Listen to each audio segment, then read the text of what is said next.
আবারও একবার সকল দর্শকবৃন্দকে অভিনন্দন জানিয়ে শুরু করছি আজকে একাঙ্ক নাটক। বৃক্ষ মাতাকে ধ্বংস করেছ তোমরা, সুদূর ভবিষ্যতে নেই তার পরিত্রাণ, তাই জ্বলন্ত প্রমাণ একটি গাছ একটি প্রাণ।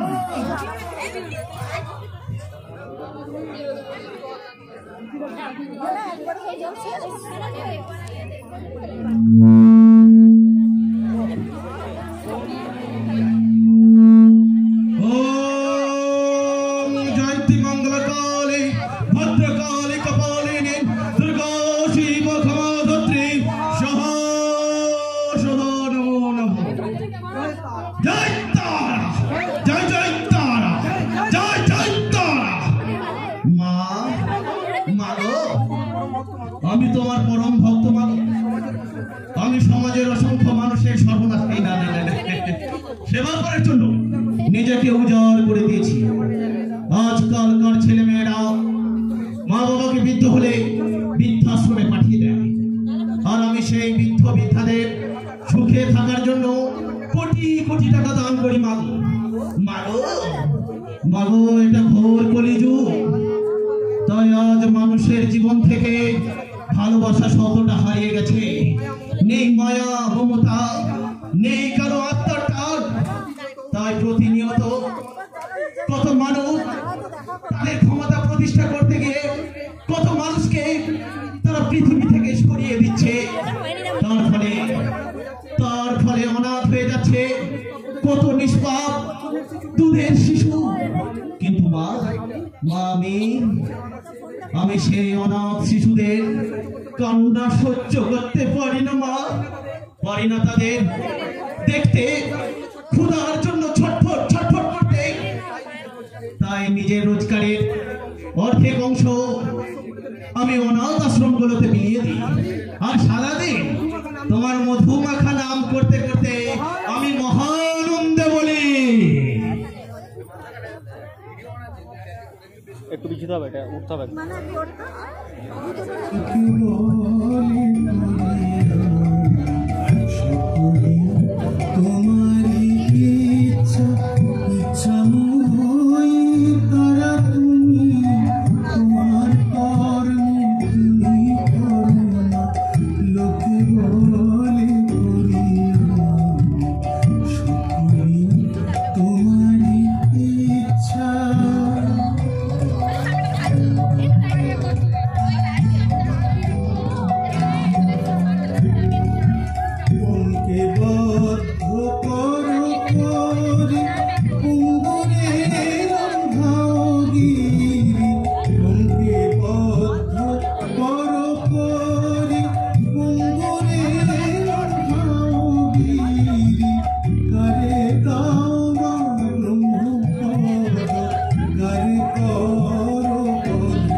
তোমার প্রকৃতির কথা আর কেউ না জানলেও আমি সব জানি।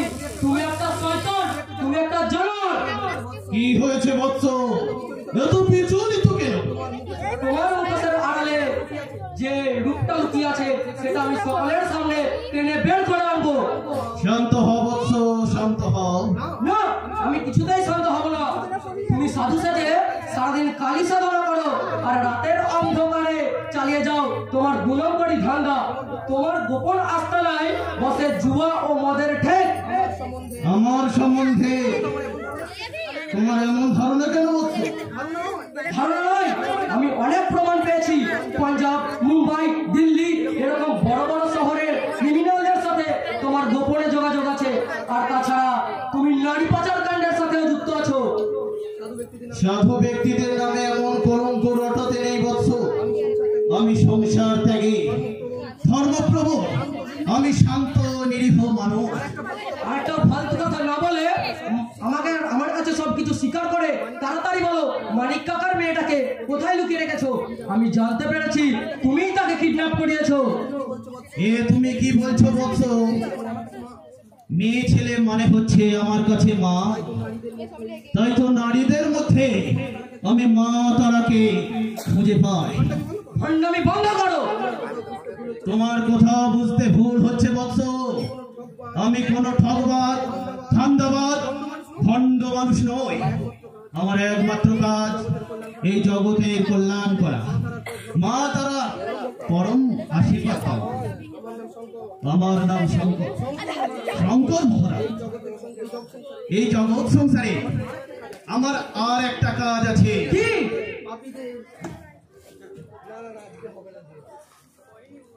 পাপী মানুষগুলো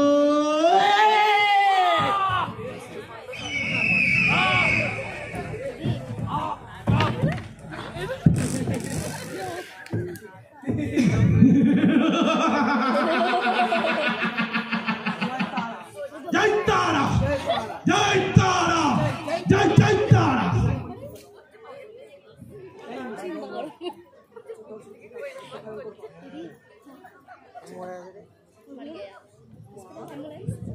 মা, মাগো, এই শান্ত সরল অসহায় লোকটাকে তুই তুলে নিলি মা। কেন তুমি এমন করলে মা?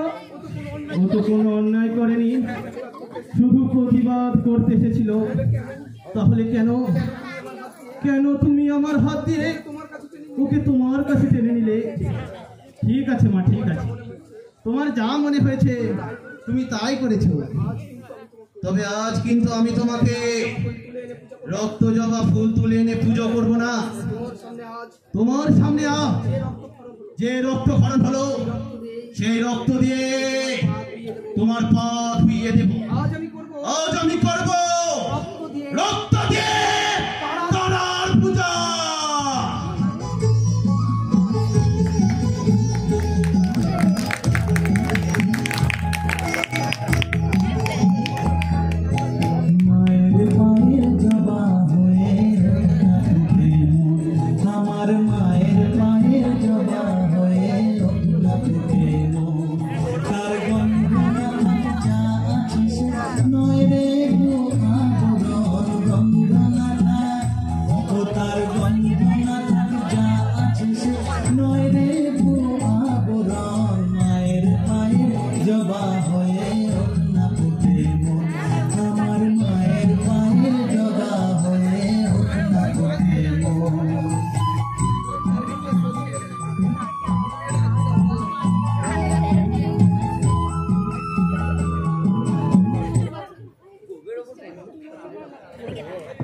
শঙ্কর, শঙ্কর, শঙ্কর, ওই একটা নাম সারা রাজ্যের মানুষের ঘুম উড়িয়ে দিয়েছে। নিজের ইচ্ছা মতো চালিয়ে যাচ্ছে নিষিদ্ধ কারবার। সাধারণ মানুষ থেকে শুরু করে প্রশাসন পর্যন্ত সবাই ওর নাম শুনলে ভয় পায়। তাই তার সমস্ত প্রমাণ জোগাড় করে তাকে গ্রেফতার করার জন্য গোপনে ভিড় করা হয়েছে সিআইডি অফিসার।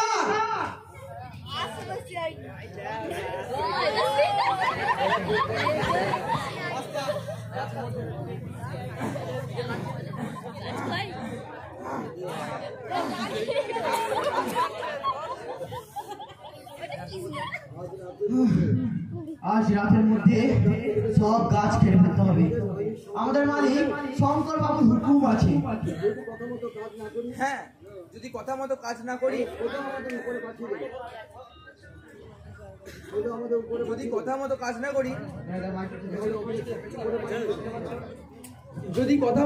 না করি তাহলে আমাদের একদম উপরে পাঠিয়ে দেবে। কি করবি রে শিবু?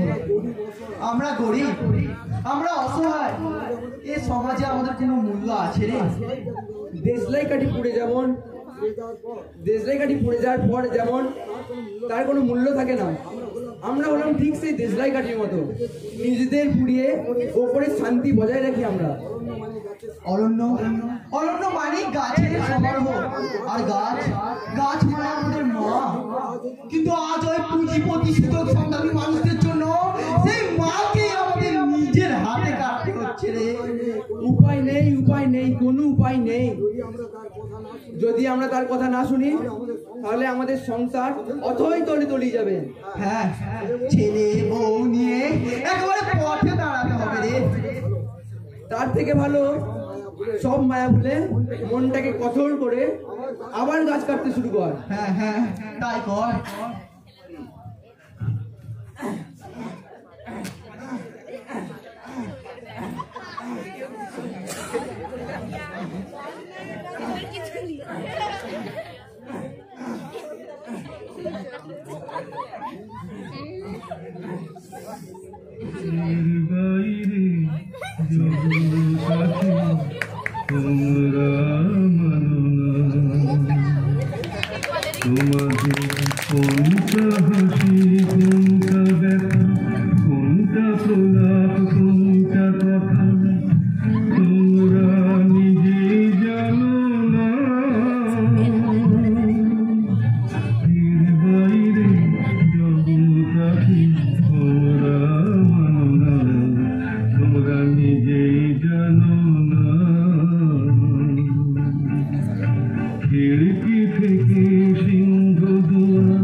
বিশ্বাসের আকাশ থেকে খসে পড়া একটা প্রতিবাদী উল্কা।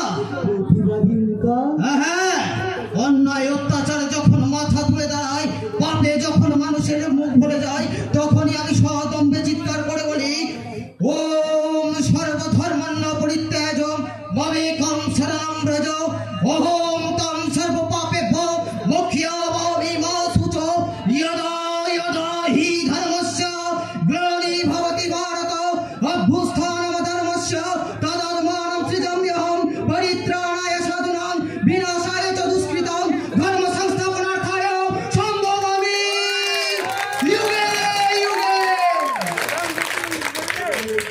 তোমায় এই তলোয়ারটা আগে কখনো দেখেছি বলে মনে হচ্ছে না তো? হ্যাঁ, ঠিক বলেছিস।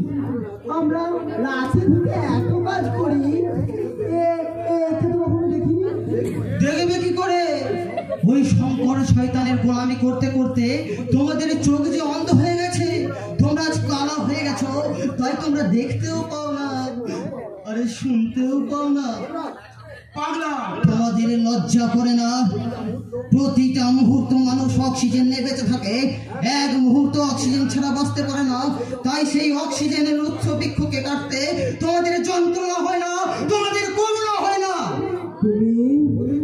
অধিক মাত্রায় বৃক্ষচ্ছেদনের ফলে আজ গোটা বিশ্ব অক্সিজেনের ঘাটতি দেখা দিচ্ছে।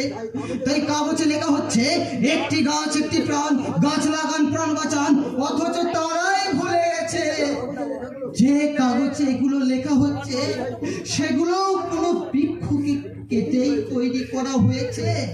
এ তো সত্যই কোনো প্রতিবাদের উল্টা মনে হচ্ছে। সমস্ত মনুষ্য সমাজ যেখানে অন্ধ, তুমি কেন সেখানে প্রতিবাদ জানাচ্ছ? এই জীবন এই জীবনে আমার আপন বলতে কেউ নেই, আজ শুধু আমি একা। তাই তাই জীবন যন্ত্রণার মধ্য দিয়ে এই পৃথিবীকে আমি আপন করে নিয়েছি।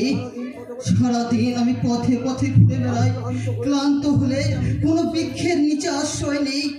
খিদে পেলে ভিক্ষা করে খাই, আর না পেলে গাছের ফল ছিঁড়ে খাই। ওই কলঙ্কিত সমাজ থেকে বেরিয়ে এসে এই প্রকৃতির বুকে আমি সংসার বেঁধেছি। গাছ আমার মা, সূর্য দেবতা আমার পিতা, পশু পাখিরা আমার ভাই বোন। তাই তাদের কোনো ক্ষতি হলে আমি প্রতিবাদ করি, আমি রুখে দাঁড়াই। তুমি কেন কেন করছো তোমরা বৃক্ষছেদন? তোমরা কি জানো না এগুলো সরকারি সম্পত্তি?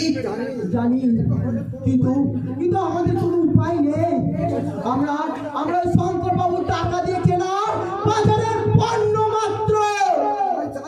আমরা না চাইলেও সে আমাদের জোর করে সেই গাছ কাটিয়ে নেবে, আপনজনকে মেরে ফেলার হুমকি দেবে। ভয়? এতই যদি ভয়, তাহলে বেঁচে আছো কেন? আত্মহত্যা করো, তাহলেই দেখবে সব ভয় চিরদিনের মতো হারিয়ে গেছে। ওই শঙ্কর সেনের মতো মানুষদের জন্য আজ সারা দুনিয়ার বুক থেকে স্বাধীনতা হারিয়ে গেছে। মানুষ তার নিজের সংসার নিয়ে সংসার করতে পারে না। তারা নারীদের মনে থাকে ধর্ষণের ভয়, শিশুরা জন্মায় আতঙ্ক নিয়ে। আতঙ্ক, কিন্তু আর আতঙ্ক থাকবে না। অত্যাচার সহ্য করতে করতে একদল মানুষ ঝাঁকে পড়েছে, তারা তুলেছে প্রতিবাদের হাত। তাই তাদের সাথে সংঘবদ্ধ হয়ে আমি এক সংঘবদ্ধ দল গড়ে তুলব। সেই দলের মূল মন্ত্র হবে রক্ত দিয়েও স্বাধীনতা চাই, মরণকে আর ভয় করি না, অশ্রুধারার হিসাব চাই, শয়তানের দাসত্বে প্রাণে বাঁচি না। তাহলে তুই পারবি সত্যি অন্যরক্ষা করতে? পারবে প্রকৃতিকে বাঁচাতে? হ্যাঁ, আমার বিশ্বাস আমি নিশ্চয়ই একদিন ওই স্বয়ংকর শয়তানকে সর্বদিক দিয়ে হারিয়ে দেব। আর সেদিন আমার বৃক্ষ মাতারা তারা একটা একটা করে নষ্ট হয়ে যাবে না। পশু পাখিরা বাসা হারিয়ে চারিদিকে দৌড়ে বেড়াবে না, মৃত্তিকায় ফাটল ধরবে না। হ্যাঁ, আমার বিশ্বাস সেদিন শীঘ্রই আসবে। কারণ বিশ্বাসে মিলায় বস্তু তর্কে বহুদূর। সত্যি সেই দিন ফিরে এলে অসহায় দরিদ্র মানুষগুলো অনেক শান্তি পাবে। হ্যাঁ, শান্তি, নিশ্চয় শান্তি ফিরে আসবে। রাতের পর যেমন দিন নেমে আসে, দুঃখের পর যেমন সুখ নেমে আসে, ঠিক তেমন অশান্তির পর শান্তি আসবে। তাই তো মহান লেখক ও সঙ্গীত শিল্পী শ্রীমান নচিকেতা চক্রবর্তী রচনা করে গেছে। যাবে পৃথিবী আবার শান্ত হবে, একদিন ঝড় থেমে যাবে, পৃথিবী আবার শান্ত হবে, প্রকৃতি আবার উঠবে গড়ে, আকাশ আলোয় উঠবে বলে,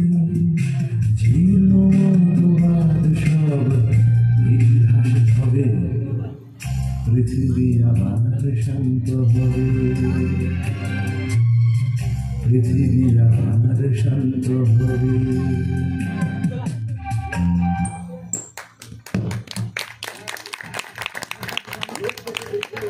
লোকটাকে দেখে আমি খুব অবাক হয়ে গেলাম। একদম অন্য ধরনের মানুষ রে। তাহলে কি সত্যই সুখের দিন আসবে, আসবে স্বাধীনতার আলো? তাহলে এখন আমরা করবি কি? এখন আমরা আবার কি করবো রে? আমাদের যা কাজ আমরা তাই করব। কিন্তু কোনো কিন্তু নয় রে, কোনো কিন্তু নয়। আমরা যদি পাগলটার কথা শুনি, গাছ না কাটি, তাহলে জানিস তো আমাদের কি হবে? হ্যাঁ, অত্যাচারের বিরুদ্ধে প্রতিবাদ করতে চাইলেও আমাদের কোনো উপায় নেই, আমাদের হাত পা বাঁধা। তাই যত কষ্টই হোক না কেন গাছ আমাদের কাটতেই হবে। হ্যাঁ হ্যাঁ, তবে তবে নিয়ে নে শুরু কর। হ্যাঁ হ্যাঁ,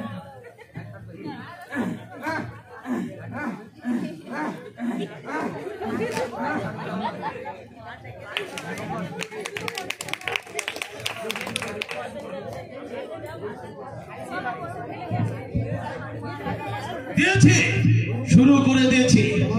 আমার পরবর্তী অপারেশন আমি শুরু করে দিয়েছি।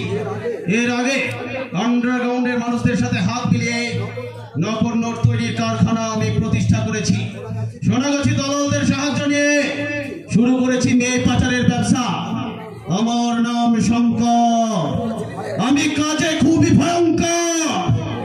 অনেকদিন আগে একজন কর্তব্য পরায়ণ পুলিশ অফিসার আমার বিরুদ্ধে স্টেপ নিতে শুরু করেছিল। শালাকে আমি প্রথম সতর্ক করেছিলাম, কিন্তু সে আমার কোনো কথাই শোনেনি। তাই সকলের সামনে তাকে আর তার স্ত্রীকে আমি কুকুরের মতো গুলি করে মেরেছিলাম। তারপর থেকে চোর, পুলিশ, জনগণ সবাই আমাকে ভয় পায়। আর এই সুযোগ নিয়ে আমি পালিয়ে চলেছি আমার চোরা কারবার। আমার পরবর্তী স্টেপ জঙ্গল কেটে হোটেল বানানো। আরে বলো গুরু, কিসের জন্য এত জরুরি চলো? হ্যাঁ, যেটা বলছিলাম, বলো। আমি একটা নতুন পদক্ষেপ নিতে চলেছি। নতুন পদক্ষেপ? হ্যাঁ, নতুন পদক্ষেপ। ওই হরিপুর জঙ্গলের ওই কিছুটা অংশ সাফ করে একটা হোটেল বানাবো। তাই নাকি? গাছ কাটার কাজ শুরু হয়ে গেছে। খুব শীঘ্রই আমাদের ফ্যাক্টরি তৈরি হবে। কিন্তু ওই, কিসের কিন্তু? ওসব যে সরকারি জায়গা, ওই ব্যাপারটা আমি সামলাবো। তুই শুধু আমার কথা মতো কাজ করে যাবি, ঠিক আছে? যদি কোনো বিপদ হয় তুমি সামলে নেবে। হ্যাঁ, তাহলে আমার এখন কি করণীয়? ওই পাঞ্জাবের বুলেট সিংকে খবর পাঠা, আমার হোটেল তৈরি কাজ সামনের 3 তারিখে শুরু হবে। আচ্ছা গুরু। আর শোন, খুব সাবধানে কাজ করবি। শত্রু কোন দিক থেকে আসবে তা কেউ জানে না। বলছিলাম গুরু, বল। আগাম যদি কেউ কিছু দিয়ে রাখতেন। আরে আগে বলবি তো। এই নে। এতে 5,000 টাকা আছে। সত্যি গুরু, তোমার জোড়া কেউ নেই, তোমার তুলনা তুমি নিজেই। হ্যাঁ, হ্যালো, শঙ্কর স্পিকিং। হ্যাঁ, আপনি আগাম দুলরি রড আর 4 ট্রাক সিমেন্ট পাঠিয়ে দিন। হ্যাঁ, ওদিকে ব্যাপারটা আমি সামলে নিচ্ছি। ঠিক আছে, তাহলে রাখছি। কে ফোন করেছিল স্যার? আরে আস্তাকিরুল্লাহ, সেও আমার সাথে শেয়ারে আছে। ও আচ্ছা। আসল একটা কথা বলতে আমি তোকে ভুলে গেছিলাম। কি গুরু? থানার গুপি দারোগাকে খবর পাঠা, তার সাথে আমার দরকার। আর খবর পাঠাতে হবে না, আমি এসে গেছি। আরে আসুন অফিসার, আসুন। अरे मेघना चाहते पानी अभी अभी नाम लिया, तो अभी चलाया। অফিসার, বলুন শঙ্কর বাবু। আপনি আমার অনেক উপকার করেছেন। আপনার হাত ধরে আমি সম্পূর্ণ করেছি আমার অনেক অসৎ কর্ম। তাই আর একটা কর্ম আপনাকে করে দিতে হবে অফিসার। বলুন বলুন, আপনার কি কর্ম আমাকে করে দিতে হবে? এতদিন অর্থ নিয়ে তুমি যেমন ভাবে পুরো মহলের মুখটা বন্ধ রেখেছিলে, ঠিক তেমন ভাবে আর একটা কাম আপনাকে হাসিল করতে হবে অফিসার। কি কাম বলুন? ওই হরিপুর জঙ্গলের কিছুটা অংশ সাফ করে আমি একটা হোটেল বানাতে চলেছি। তাই এই কাজে যাতে কোনো অসুবিধা না হয় তার ব্যবস্থা করবেন আপনি। শঙ্কর বাবু,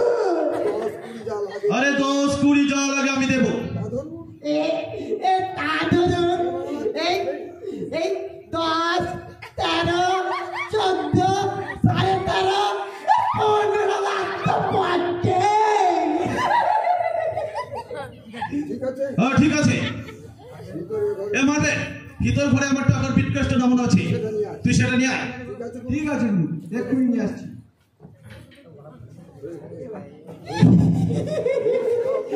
ঘুষ খাও, আরে পেট ভরা, এটাই তোমাদের ডিউটি। এই 2000 টাকার জন্য দেখতে পারি বিউটি ছড়ানো আছে কাছে দূরে, তুলে না শুধু বসে বসে বুড়ি মারা এই জনগণ বাড়ি বুদ্ধ।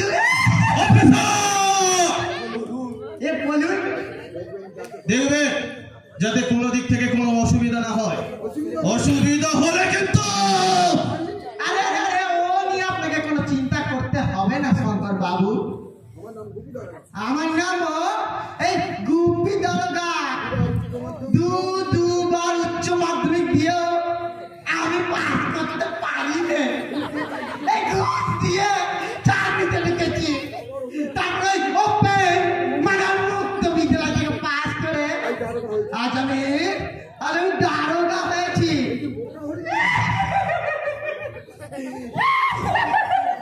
এই দিকে বোকা হলে কি হবে? আমার আমার ব্রেনটাও না খুব ভালো। আপনি আরে আরে আজকাল যে উঠাল পাতাল চলেছে, তবে মাস্টারি হলে বোধহয় আমার চাকরিটা থাকতো না। আরে বাজে কথা বাদ দিন। বাজে কথা কখনো কখনো কাজে লাগে শঙ্কর বাবু। কে যে কোন কান থেকে কিভাবে উপরে উঠে যাবে তা কিন্তু কেউ জানে না শঙ্কর বাবু। দেখলেন তো ওই বীরভূমের ভুবন বাদ্যকর রাতে রাতে কিভাবে ভাইরাল হয়ে গেল। অফিসার কাঁচা বাদাম, কাঁচা বাদাম, কাঁচা বাদাম, মোবাইলের বডিগুলো 5 টাকা দাম, পায়ের তোরা হাতের ডালা থাকে যদি সিটি গোল্ডের চেন দিয়ে যাবেন, তাতে সমান সমান আপনি বাদাম পাবেন। কাঁচা বাদাম, কাঁচা বাদাম, আমার কাছে নাই কবু ভাজা বাদাম, আমার কাছে আছে শুধু কাঁচা বাদাম, কাঁচা বাদাম, পায়ে তোরা হাতের বালা থাকে যদি সিটি গোল্ডের চেন দিয়ে যাবেন, তাতে সমান সমান আপনি বাদাম পাবেন।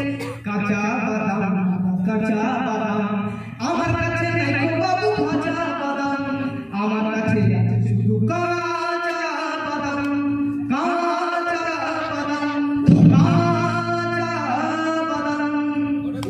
রিকোয়েস্টটা নিয়ে এসেছি গুরু। ওটা অফিসারকে দিয়ে দে। এই নিন।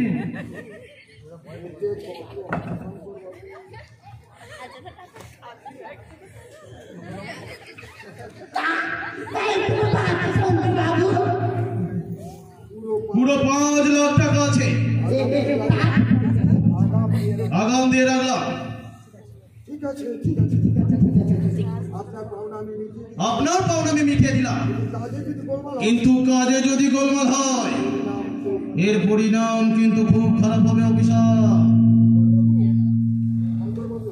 শঙ্কর বাবু আমার নাম শঙ্কর, আমি কাজে খুবই ভয়ঙ্কর, আমার সাথে নিলে পাঙ্গা বইয়ে দেব রক্ত গঙ্গা। হ্যাঁ, বসের সাথে লেনদেন করে কেউ যেতে পারবে না। দেখো তুমি মানে কথাটা বলছো কেন? ভুলে যাবেন না অফিসার, সাবধানের মর্মে।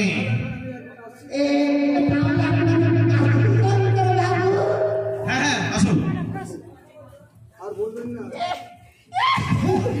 আরে বলবেন না, আমার ওই কুর্তটা শ্বশুরে, পিস্তটা মনে, মাস্তুতো ভাইয়ে, ছেলেরা শুভ বিবাহ। তাই সেখানে আমার যেতে হবে ওই নিমন্ত্রণ রক্ষা করতে। কোথায় সেটা? ওই যে ওই নদীয়া জেলা নবদ্বীপ মায়াপুর ভাটার পাড়ার ওই গড়বড় অফিসার এ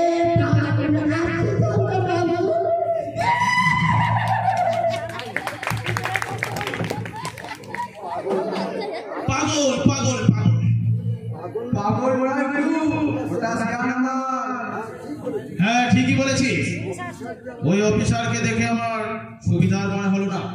দেখছো না শোন মারবেন, ওর প্রতি তোকে কড়া নজর রাখতে হবে, দেখতে হবে সব কাজ ও ঠিকঠাক করছে কিনা। যদি না করে ওকে পৃথিবী থেকে আউট করে দিবি।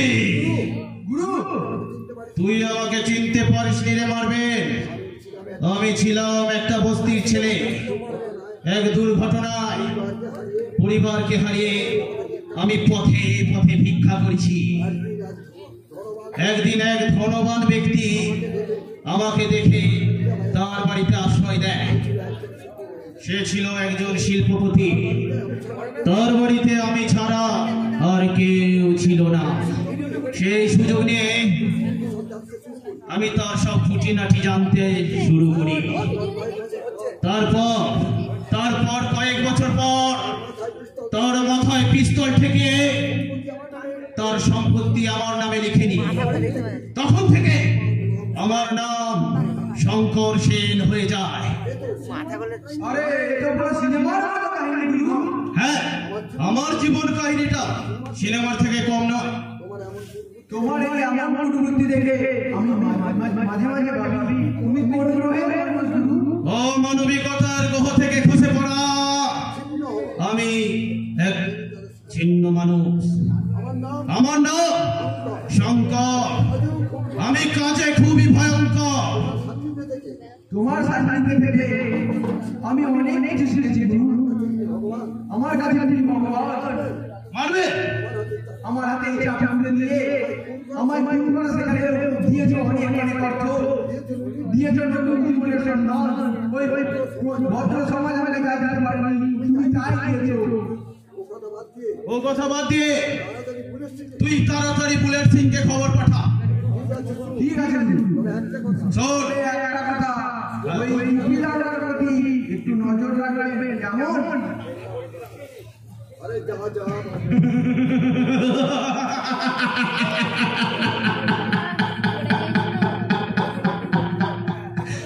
যা যা যা মারবে যা। তুই যেটা করবি তা আমার অনেক আগেই করা হয়ে গেছে। তুই যেটা ভাবছিস তা আমার অনেক আগে ভাবা হয়ে গেছে। তুই জানিস না তোকেও আমি ব্যবহার করে যাচ্ছি। প্রয়োজন ফুরিয়ে গেলে তোকেও আমি আস্থা করে ছুঁড়ে ফেলে দেবো। যাও যাও, সে কথা। এখন আমার টার্গেট ওই হোটেল বানানো, যাতে যে বাধা দেবে তাকে একবারে ভ্যানিশ করে দেবো। ভ্যানিশ। ইয়েস, আমার নাম শঙ্কর। আমি কাজে খুবই ভয়ঙ্কর। আমার সাথে নিলে পাঙ্গা বইয়ে দেব রক্ত গঙ্গা।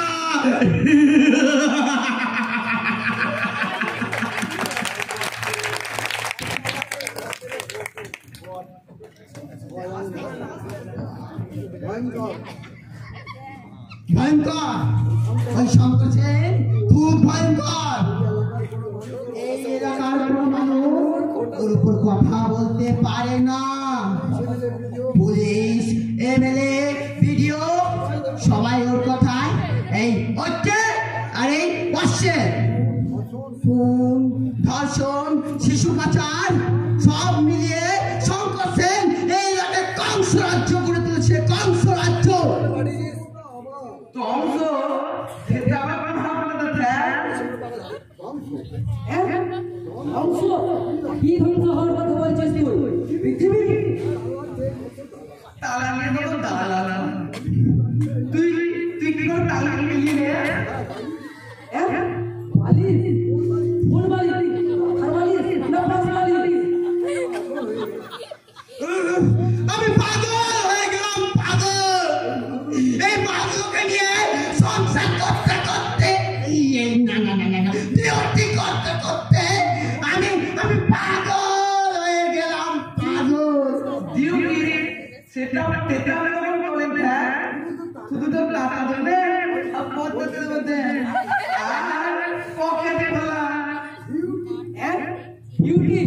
হ্যাঁ, তা ঠিক, তা ঠিক। আমার বউ বিউটি, একেবারে বিউটিফুল। তুই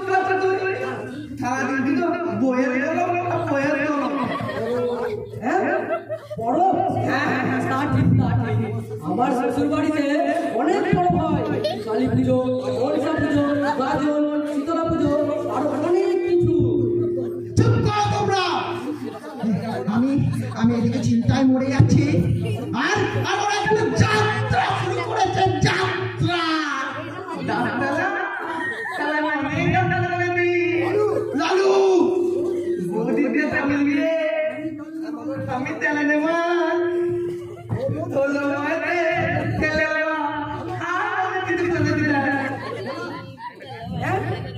আপনারা কোথায় আপনারা? আমার মাথা! এটা ঠিক শুনতে পেলেন না স্যার, আর একটু জোরে বলুন। ও ভগবান, আমি আর এদেরকে সামলাতে পারছি না। সারাদিন এদের সঙ্গে বকে বকে আমার গলা দিয়ে রক্ত ঝরে গেল, রক্ত। তোদের দুজনকে আমি চায়ের সঙ্গে ইঁদুর মারা মিশিয়ে মেরে ফেলবো।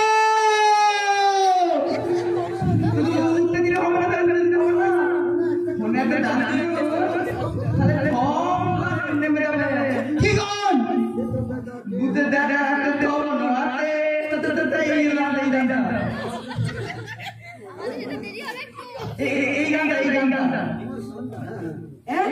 আমার গানটা আমার গানটা খুব স্ট্রং। ওই 1 কিলোমিটার দূর থেকে কেউ ডাকলে আমি স্পষ্ট শুনতে পাই। লাগা লাগা, তাড়াতাড়ি ওই গানটা লাগা।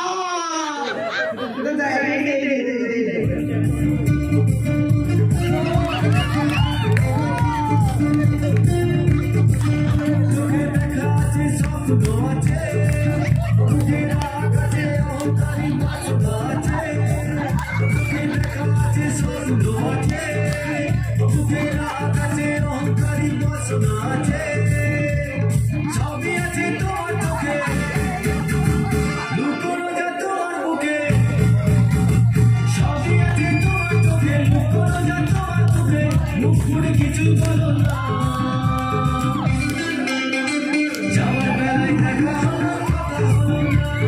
যাওয়ার বেলায় দেখা তাই করি না, আর পারি না, করি না, আর পারি না, করি না, আর পারি না, করি না, আর পারি না।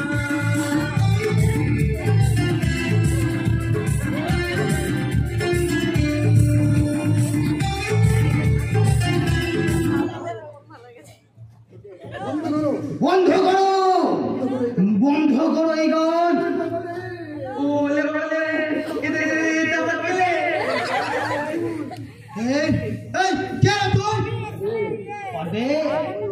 সময় হলে সব জানতে পারবে আমি কে, আমার উদ্দেশ্য কি, আমার ক্ষমতা কতটা, সব একদিন জানতে পারবে। তা দেখে তো মনে হচ্ছে বদ্ধ পাগল। পাগল? আমি পাগল নই, তোমরা বিশ্বাস করো, আমি পাগল নই। আমি সেই ক্ষুদিরাম যে হাসতে হাসতে ফাঁসির দড়ি গলায় পড়েছিল।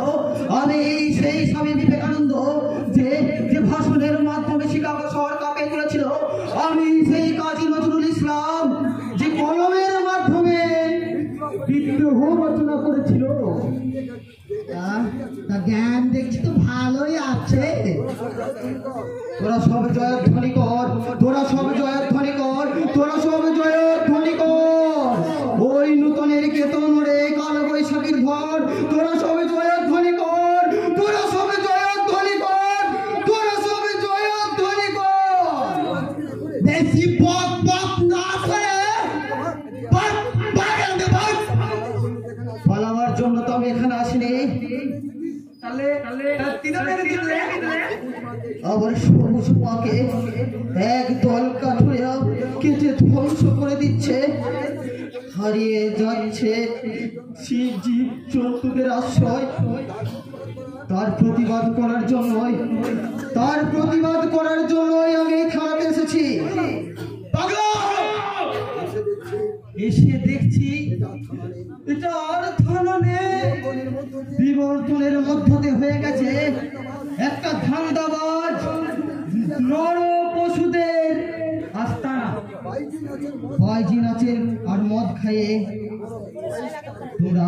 তোমরা 5 স্টার হোটেল খুলেছো। বাড়াবাড়ি করিস না পাগল,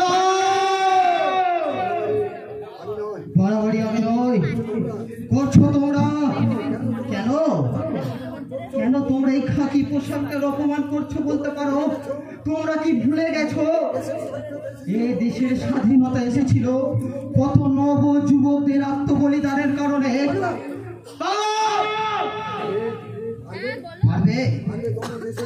পারবে তোমরা দেশের জন্য?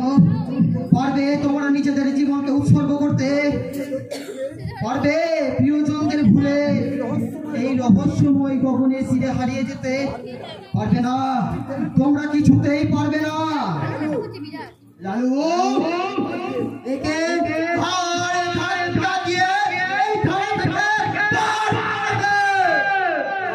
তার কোনো প্রয়োজন নেই, আমি নিজেই চলে যাচ্ছি। তবে হ্যাঁ, যাওয়ার আগে আমি একটা কথা বলে যাচ্ছি, তোমাদের দিন কিন্তু ফুরিয়ে এসেছে। এবার আসবে সেই নতুন শান্তিপূর্ণ দিন। তোমাদের নিদারুণ অত্যাচারের বিরুদ্ধে কঠোর প্রতিবাদ করার জন্য তরুণ লেখক সীমান দিবরাজ ঘোষ রচনা করেছে এক বিপ্লবী কবিতা। প্রতিবাদ প্রতিবাদ প্রতিবাদ, এবার জানোর হবে কুপকার। নব যুবক তোমরা এবার প্রতিবাদের হাত তোলো, মাঠে ঘাটে সব জায়গায় বিদ্রোহের কথা বলো। জানি তোমরা পারবে এবার সভ্য সমাজ করতে, ভয় না করে ছুটে যাবে বুক খুলে লড়তে। ভারত মাতার সম্রাট সন্তান তোমরা, জেনে রেখো অবিরাম শয়তানদের ধ্বংস করে তারপরে নিয়ে বিশ্রাম, তারপরে নিয়ে বিশ্রাম, তারপরে নিয়ে বিশ্রাম। প্রতিবাদ প্রতিবাদ প্রতিবাদ, এবার চালু হবে উপকার।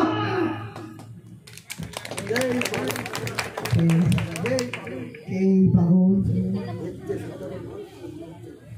দেখে তো সাধারণ মানুষ বলে আমার মনে হচ্ছে না। তাহলে কি তাই কোনো আমার তো ভয় লাগে।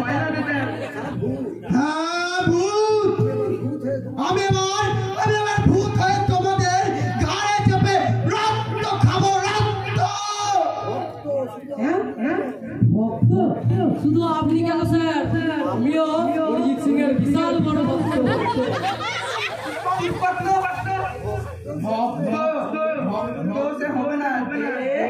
লোকেশ তোমরা ভালোবাসা করবে, সবাই ভালোবাসা না। আমি খুব বড় ভক্ত,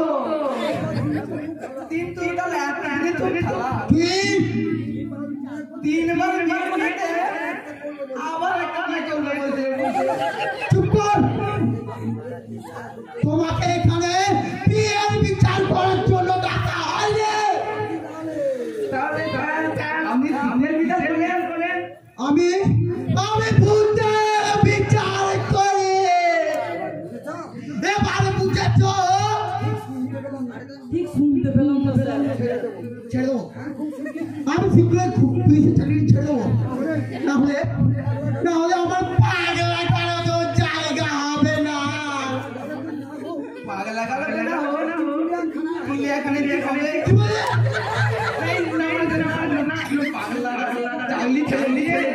আমি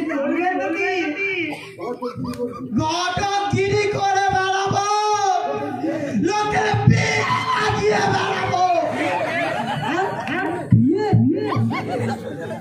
দেখো এইটা ঠিক শুনতে পেয়েছে। তার মানে তুমি কালা নও, সে আমি কালা। আমাদের বাড়ির পাশে একটা বিশাল বড় নলা আছে, প্রায় গঙ্গা নদীর সমান। গ্রীষ্মকালে সেখানে চান করি, বর্ষাকালে মাছও ধরি।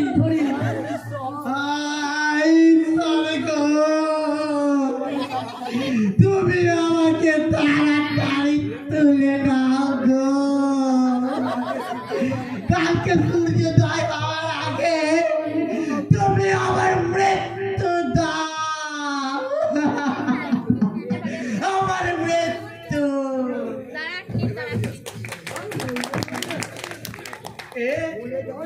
বলবে বলতে মরে দেওয়াই ভালো। দুধের টাকাগুলো তো নিজের পকেটেই ঢুকছিল, আমাদের কিন্তু ভাগই দেয় না। নতুন অফিসার এলে আমরা বললেও হয়ে যাবো। জানিস আমার বউয়ের খুব মন খারাপ হয়ে গেল, কতদিনকে বাড়ি যাইনি। বাবা মন তলে দুনদুন। আমরা হানিমুন করতে পুরী গিয়েছিলাম, একটা দারুণ হোটেলও ভাড়া নিয়েছিলাম।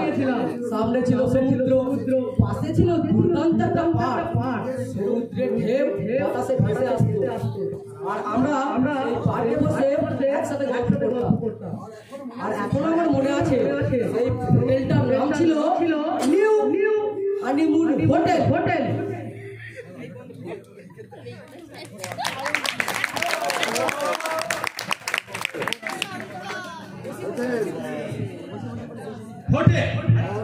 আর কিছুক্ষণের মধ্যে আমার নতুন হোটেল তৈরির কাজ আরম্ভ হয়ে যাবে। আস্তাগফিরুল্লাহ ও ফুলের সিং আমাকে 2 কোটি টাকা দিয়েছে। তারা এই হোটেলে 50% শেয়ারে আছে।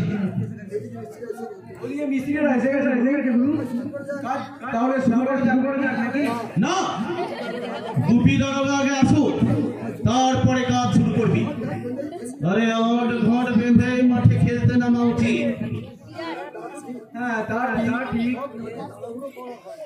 তো সব কাজে তাড়াহুড়ো করলে হবে না, ধৈর্য ধরতে হবে। আরে তোমার এই হোটেল কাজ শুরু হবে আমরা কোনোদিন ভাবতে পারিনি।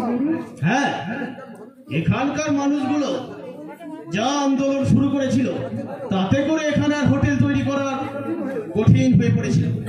কিন্তু গুপি দারোগা ওদের ডান্ডা মেরে একেবারে ঠান্ডা করে দিয়েছে, আর সালারা প্রতিবাদ করার সাহস পায় না। আর ওই আস্তাগফিরুল্লাহ কি বললো সে আজ আসতে পারবে না, একটা গুরুত্বপূর্ণ মিটিং এ সে আটকা পড়ে গেছে। কিন্তু গুপিদার কখন আসবে? দেখতে দেখতে যে 10টা বেজে গেল। 10টা নয় 12টা বাজিয়ে দেব। যে হোটেল তৈরি কাজে বাধা দিতে আসবে তার আমি 12টা বাজিয়ে দেব। আরে আসুন অফিসার। তো অফিসার আসতে এত দেরি হলো কেন? আরে বললো না, ওই ভুবন নাগারের 18 বছর বয়সী মেয়ে ছেলে আর এক 50 বছর বয়সী আধুলো লোক পালিয়ে বিয়ে করতে যাচ্ছিল। কিন্তু গ্রামের লোক তাদেরকে কাপাট করে ভরে নেয়। আমি গিয়ে দেখি সেখানে সবাই এই চাপটি শুরু করেছে। আরে বলেন কি অফিসার, একটা 50 বছরের আধুলো লোককে বিয়ে করতে যাচ্ছিল, একটা 18 বছরের হয়নি। হ্যাঁ, তারপর আমি সেখানে গিয়ে দাঁড়িয়ে থেকে তাদের বিয়ে দিয়ে এলাম। প্রেমিকার মিল থাকলে কিচ্ছু করার নেই। এবার বুঝতে পারছি আমাদের মতো যুবকরা কেন এখন অবিবাহিত আছে। আজ সারা দেশে এই আইবুড়ো পুরুষের সংখ্যা অনেক পরিমাণে বৃদ্ধি পেয়েছে। তার ফলে কেউ শোকে দুঃখে বিদেশ পালিয়ে যাচ্ছে, আবার কেউ এই 50 বছরের বৃদ্ধ বুড়ি নিয়ে এগুলোকে বিয়ে করছে। কিন্তু এর একটা প্রতিবাদ করা দরকার। এসব কি বলছেন মারবে? কথাটা কিন্তু মন্দ বলেনি শঙ্কর বাবু। এই দেখুন না, যদি এইরকম কাণ্ড না হতো তাহলে আপনি কি অবিবাহিত থাকতেন? গুরুকে আমি কতবার অর্থের পিছনে অনেক ছুটেছ, এবার একটা বিয়ে করে নাও। কিন্তু গুরু আমার কোনোদিন কথা শুনে। বাড়াবাড়ি করিস না, মারবে। আমার মাথা গরম হয়ে যাচ্ছে। তাড়াতাড়ি এক কাপ কফি নিয়ে এগুলোর জন্য। মাথা ঠান্ডা করেন শঙ্কর বাবু, আপনাকে মাথা গরম করলে চলবে না। খুব সাবধানে বাপ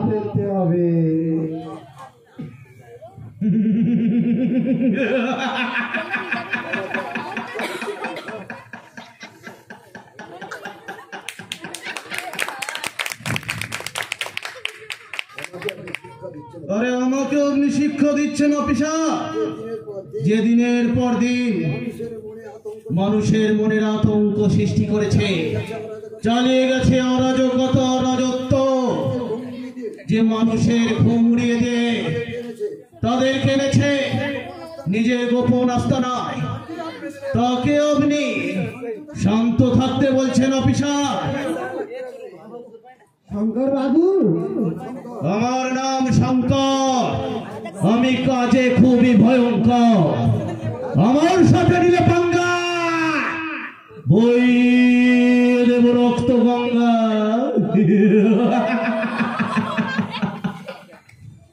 হ্যাঁ, তুমি যা কত বড় ডেঞ্জারাস সেটা আমি ছাড়া কেউ জানে না। কফি এনেছি স্যার। ওটা গুরুকে দে তাড়াতাড়ি। এই নিন স্যার।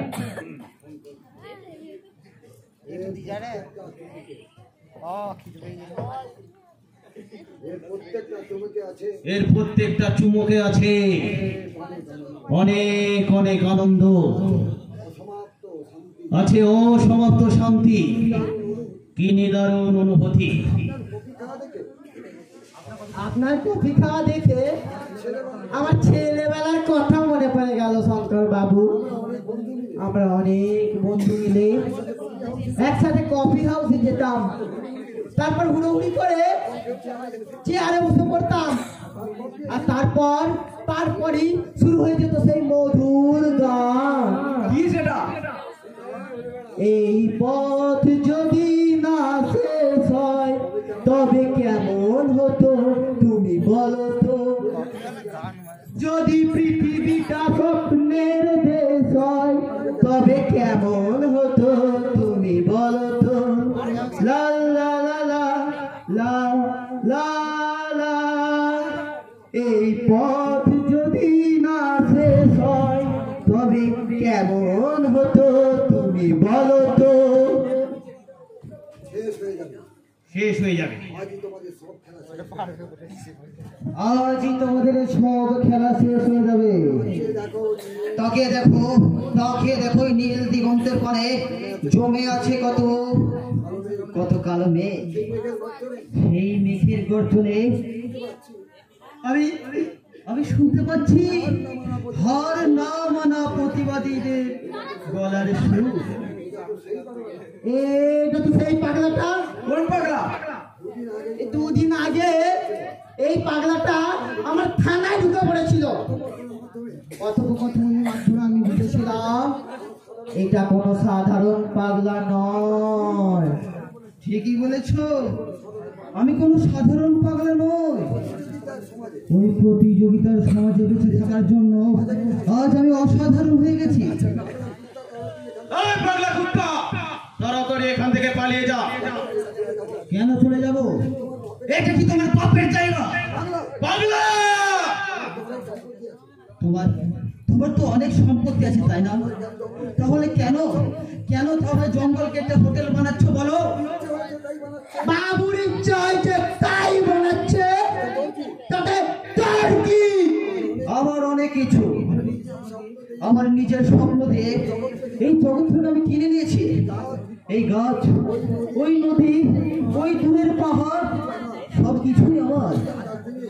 আজকালকার দিনে মানুষের মন থেকে ভালোবাসা হারিয়ে গেছে, তাই আমি আমার অন্তরের ভালোবাসা মানুষের মধ্যে ফেরি করে বেড়াই। আর ফেরিওয়ালাদের মতো আমিও বলি ভালোবাসা নেবে গো, ভালোবাসা।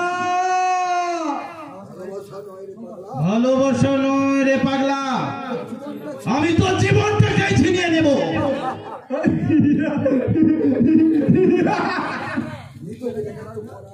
মৃতকে দেখাচ্ছ মরার ভয়। তার মানে মৃত নয় তো আর কি? যে সব মানুষের জন্য মাথায় ছাদ কেড়ে নিয়েছো তোমরা,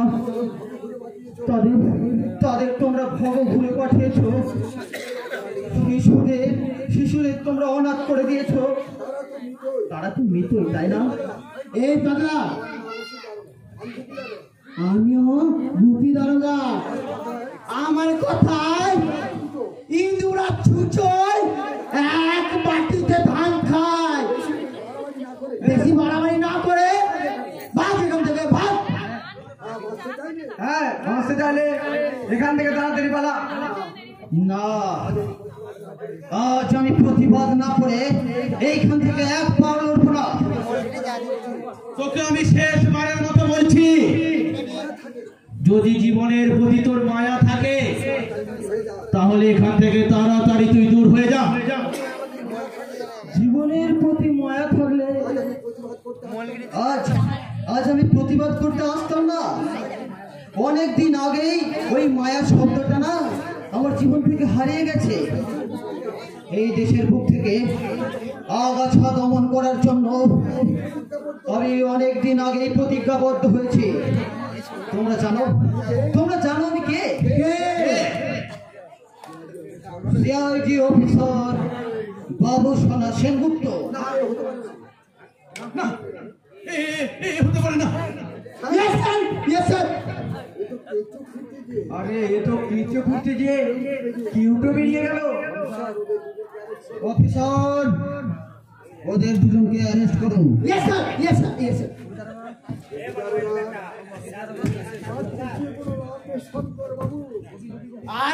আর চেঁচিয়ে কোনো লাভ নেই শঙ্কর বাবু, আপনার খেল খতম। অফিসার, দারুণ ভাবে খেলা করে আমার চোখকে ফাঁকি দিলে। একবার ভেবে দেখবেন, কি আমার নাম শঙ্কর, আমি কাজে খুবই ভয়ঙ্কর। আমার সাথে নিলে পাঙ্গা, বইয়ে দেব রক্ত গঙ্গা।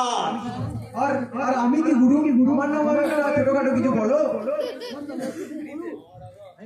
আমি বলছি তুমি মারবে। এবার তোমার মাথায় ফাটাবো আমি একটা আস্ত। অফিসার, বলুন। তুমি একজন পুলিশ অফিসার, আইনের ভয়হীন রক্ষক, কিন্তু সেটা ভুলে গিয়ে তুমি শঙ্কর সেনের সঙ্গে হাত মিলিয়েছ। দিনের পর দিন ওর সাথে আপনি চালিয়ে গেছেন মানুষের প্রতি নিদারুণ অত্যাচার। তাই আপনিও কঠিন শাস্তি পাবেন। কি হবে স্যার? আমার চাকরিটা চলে যাবে। তাহলে আমি হারামজাদা লালুর কবর থেকে বেঁচে যাব। আপনার বিচার ওপর মহলি করবে। আপনার যাবজ্জীবন কারাদণ্ডে দণ্ডিত হবেন। স্যার, এদেরকে আপাতত গাড়িতে তুলুন, থানায় নিয়ে চলুন। ওদের জন্য অপেক্ষা করছে এক মারাত্মক শাস্তি। আপনি শুধু মানুষকেই নন, গাছপালাগুলোকেও প্রচুর পরিমাণে ধ্বংস করেছেন। তাই সাধারণ মানুষের মন থেকে বিদ্রোহ করলে, সাধারণ মানুষ যদি আপনাদের প্রতি বিদ্রোহ করে, টাকার ঢেউ তুলে তাদের আপনারা ডুবিয়ে মেরেছেন। আপনার মতো, শুধুমাত্র আপনার মতো নয়, আরো আপনার মতো অনেক মানুষকে আমরা খুঁজে বার করবো, গড়ে তুলবো এক জনমুক্ত এক সমাজ। আবার আমরা দেখবো বৃক্ষের সমারোহ, অনুভব করবো নাতিশীতোষ্ণ অনুভব, শুদ্ধ অক্সিজেন। তার জন্য শুধু সকল মানুষকেই বলতে হবে আমার সাথে, আর আমাকে একাকে নয়, এই সকল মানুষকে আমার সাথে বলতে হবে। তার স্বরে উচ্চ কণ্ঠে চিৎকার করে বলতে হবে,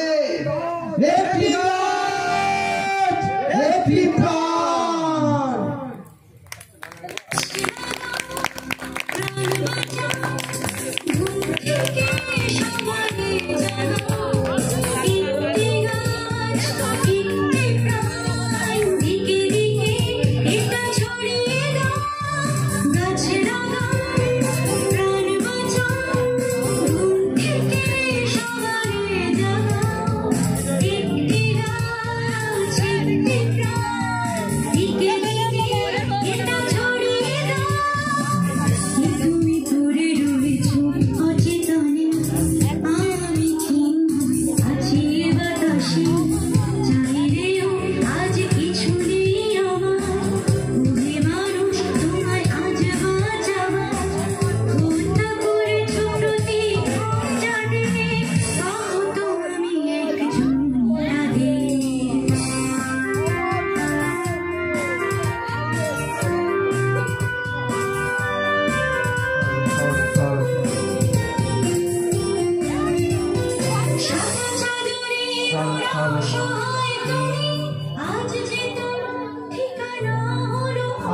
সকলকে আবার দাঁড়াতে অনুরোধ করা হচ্ছে।